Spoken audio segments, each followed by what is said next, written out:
حبايبي الحلوين عاملين ايه؟ اهلا بيكم. لو اول مره بتشوفوني انا دعاء ودي قناتي. النهارده بقى يا جماعه عامله لكم طاجن سي فود بالوايت صوص. عايزه اقول لكم طعمه خطير. بصوا بقى، شايفين الجمال؟ انا مش هتكلم، يعني الطاجن بيتكلم. الجمبري بقى والسبيط، وكمان حاطين فيه بطاطس وشويه شبت بقى كده مع الوايت صوص، عاملين ريحه تحفه. عايزة اقول لكم خطير خطير خطير. بجد روعة. وطاجن كامل متكامل، فيه بطاطس وفيه شبت وفيه فلفل الوان وفيه جبنة وفيه بص خطير يعني، فيه كل حاجة. يلا بقى عشان نعرف الكلام الحلو ده اتعمل ازاي، نصلي ونسلم على حضرة النبي عليه الصلاة والسلام ونشوف مقادير والطريقة بتاعت وصفتنا النهاردة. عندي بقى كوباية من الحليب ونص كوباية من كريمة الطهي، وعندي فلفل ألوان أحمر وأخضر وأصفر، وعندي بطاطس يعني بطاطساية كده متوسطة مقطعة حلقات، وعندي عصير ليمون وبصل مقطعة شرايح، وجمبري وصبيط يعني ربع كيلو جمبري وربع كيلو صبيط، ومعلقة كبيرة من الثوم المفروم وشبت، وعندي البهارات رشة من السكر وملح، وعندي فلفل اسود وكمون وكزبرة وسبع بهارات. انا ما بحبش احط بهارات كتير في الاسماك علشان طعم السمك يبقى ما فيش اي حاجة مغطية عليه، ويبقى طعمه كده حلو معايا. ممكن لو هتزوده ممكن رشة من الحبهان البودرة، بس مش اكتر من كده علشان الطعم معايا يبقى طعم السمك كده باين. يلا بقى نشوف الطريقة. اول حاجة بجيب الجمبري، بكون فتحاه زي ما انتوا شايفين كده من الظهر، وبطلع الكيس الرمل اللي بيبقى موجود بره، بتبقى زي فتله سودا كده، بشيلها علشان واغسله كويس قوي علشان اضمن ان الجمبري بتاعي يبقى نضيف وزي الفل. بعد كده بجيب بوله وبحط فيها عصير ليمون، وبحط توم مفروم حوالي كده نص معلقه، ورشه من الكزبره والفلفل الاسود والكمون، واقلب كل الكلام ده مع بعض، وانزل فيهم الجمبري في التتبيله دي. هي تتبيله بسيطه جدا، بس بنزل فيها الجمبري كده علشان يبقى ليه طعم مميز في الطاجن. بعد كده على الجريل بتاعي او على طاسه سخنه، وانزل فيها بمكعب زبده، واحط الجمبري يتشوح، ياخد له تشويحه كده. بصوا بقى لونه بقى اورنج ازاي وتحفه. احلى حاجه في الجمبري اللون بتاعه. بس كده بقلبه من الناحية دي والناحية دي، دقيقة هنا ودقيقة هنا، انا مش عايزاه يستوي، انا بس بخليه ياخد اللون الحلو ده، وعشان يبقى مميز كده في الطاجن ويبقى ليه لون وشكل مختلف عن السبيط. بس كده خلاص بطلعه، واجي بقى في صينية تاني او في نفس الصينية زي ما انت عايزة، وبحط مكعبين من الزبدة، وبنزل بالبصل بتاعي مقطعاه شرايح زي ما انتوا شايفين كده، ونزلت كمان معاه بفصين مستكة يدبل معايا. مجرد ما هيدبل معايا كده قبل ما ياخد لون، هنزل بقى بالصبيط بتاعي. بصوا بكميات قليلة، يعني زي ما قلت لكم كده ربع كيلو زي الفل هيعمل الطاجن الكبير اللي انتوا شفتوه معايا ده. واقلب بقى كده في الصبيط بتاعي، واول ما ريحته تطلع كده وياخد تشويحة حلوة، هنزل بالثوم المفروم حوالي كده معلقة صغيرة، وبعد كده هنزل بالبطاطس هديها هي كمان تقليبة. بطاطس يا جماعة مقطعة حلقات رفيعة قوي على قد ما تقدروا علشان تستوي معايا، ما تاخدش وقت. وبعد كده بعد ما البطاطس ابتدت تدبل شوية، هنزل بالبهارات اللي معايا، واقلب بقى لغاية ما ريحة البهارات تطلع معايا كده زي ما انتوا شايفين، والريحة طالعة تحفة. نفسي تبقوا معايا وتشموا الريحة خطيرة. اهي رشة الحبهان البودرة زي ما قلت لكم، اديتها رشة حبهان بودرة مش كتير،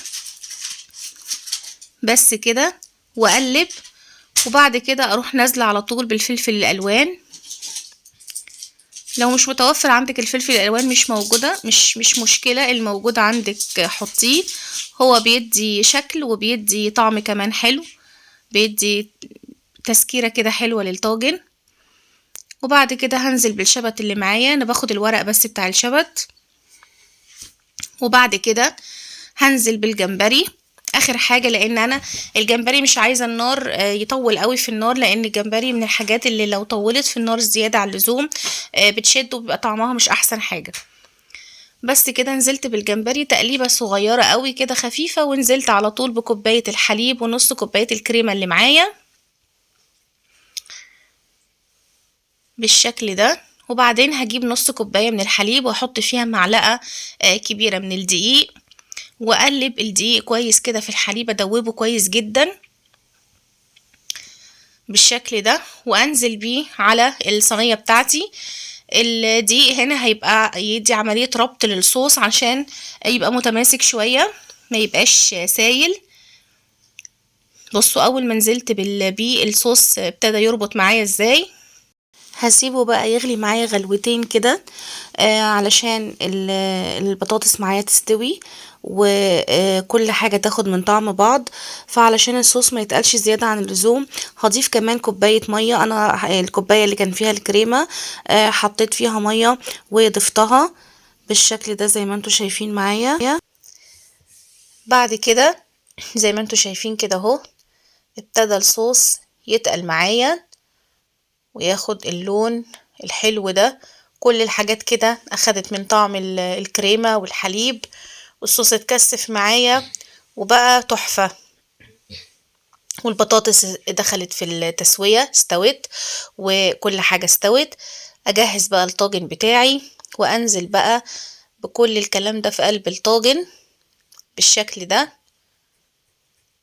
الطاجن والله يا جماعة بيتكلم، الألوان خطيرة، الشبت والفلفل الألوان، البطاطس، بصوا كل حاجة يعني بتتكلم. هو الطاجن يتاكل كده على فكرة، ممكن يعني ما تخمنيش الخطوة اللي جاية دي كده وتاكليه على طول. انا بقى ضفت كده جبنة موتزاريلا عليه من فوق، هتدخل الفرن بقى وتسيح بقى وتديلي وش كده مقرمش كده على الطاجن خطير. بس كده هندخل بقى الطاجن بتاعنا الفرن على درجة حرارة عالية، يكون الفرن كمان سخن مسخناه من قبل كده، ويطلع بقى بالجمال والحلاوة دي. يعني مفيش احلى من كده، سهل وبسيط وسريع ولذيذ في نفس الوقت، يعني كامل الاوصاف زي ما بيقولوا كده. تحفة تحفة تحفة. بصوا الفلفل والجمبري عامل ازاي، الجمبري بيتكلم، والشبت عايزة اقول لكم ريحة الشبت خطير. كل عشاق الوايت صوص هتعجبهم الوصفة دي جدا، وعشاق السي فود هيحبوا الوصفة دي قوي. اللي ما بياكلش الوايت صوص وجرب الطاجن بالوايت صوص ده هيعجبه جدا جدا جدا، لان كل حاجة فيه بجد زي ما قلت لكم طعمها حلو جدا. قد ايه الطاجن بسيط وسهل، ما خدش دقايق وكان خلصان ولا اي مجهود ولا تعب في تحضيره، سهل جدا. 10 دقايق هتقف في المطبخ هتكوني عاملة الجمال اللي انت شايفاه ده. مفيش اسهل من كده ولا اسرع من كده ولا احلى من كده. يلا بقى جربوا وصفتنا النهاردة، وانا واثقة ان شاء الله انها هتعجبكم جدا جدا. هستنى رأيكم وتعليقاتكم وتطبيقاتكم، لان بجد رأيكم بيفرق معايا جدا. ولو عايزين اي وصفة قولولي في التعليقات وان شاء الله هعملها لكم. يلا بقى لايك وشير وسبسكرايب وفعلوا الجرس عشان يوصلكم كل جديد من وصفاتي على القناة. ولو عايزين اي وصفة قولولي في التعليقات وان شاء الله هعملها لكم. ويلا باي باي، ونتقابل في فيديوهات جاية كتير مع بعض ان شاء الله. يلا باي باي يا حبايبي.